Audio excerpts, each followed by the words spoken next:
हाय viewers, मैं हूं सलमान अहमद और आप देख रहे हो Salman art expo YouTube channel.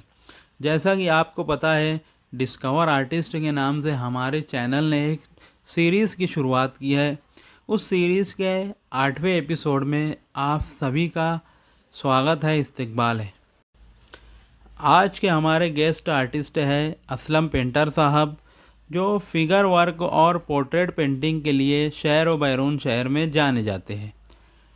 आज असलम पेंटर साहब हमें निसार पेंटर साहब का पोर्ट्रेट बनाकर बताएंगे, वो भी ऑयल पेंट की मदद से। तो जो स्टूडेंट्स, जो पेंटर हजरात ऑयल पेंट की मदद से पोर्ट्रेट सीखना चाहते हैं, ये वीडियो उनके लिए इंतहाई मुफीद है और कारआमद है। और इस डेमो को ऑर्गेनाइज़ करने पर मैं मालेगांव आर्टिस्ट ग्रुप को बहुत ही ज़्यादा मुबारकबाद पेश करता हूँ कि उन्होंने इस किस्म के डेमो को ऑर्गेनाइज़ किया, जिसके ज़रिए तलबा और लोगों का फ़ायदा हो। बहुत शुक्रिया।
है।